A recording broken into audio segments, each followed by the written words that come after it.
Good morning po mga katropa. Ito po happy Sunday po sa ating lahat. Panibagong tutorial po mga katropa. Magka-convert po tayo ng CDI 14 CDI po sa Muse 40. Ito po ang kanyang CDI. Napakahina po ng kuryente. Ito naman po ang XRN po ang ating gagamitin. Pwede din naman yung panglipan 110. Ito po pang XRN. Magkaiba po ang wiring ito mga katropa. Isa lang naman po ang wire na magkaiba nila. Itong ground, yan po ang positive.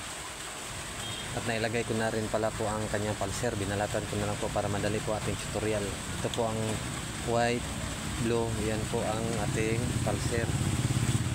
At ito naman pong dilaw, ito po ang ating ignition. Ito naman pong kulay green, ito po ang ating 12 volts. At ito po ang ating ground.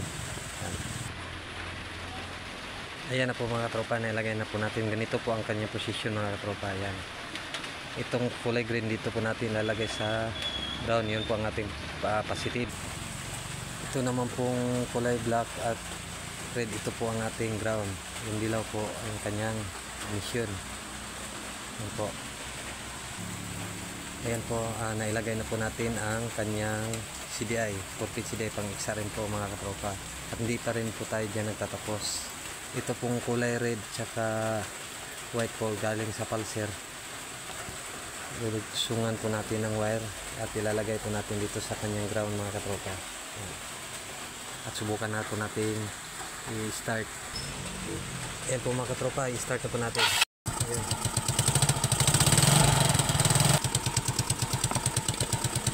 Tingnan po natin ang kanyang kuryente mga katropa. Ayan. Napakalakas po ng kuryente, napakalayo po. Kita nyo mga tropa. Ayan, isa pa ulit.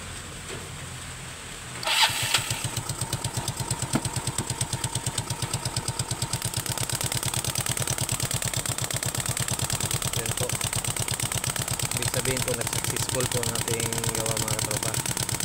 Ayan, malakas kahit malayo po abot.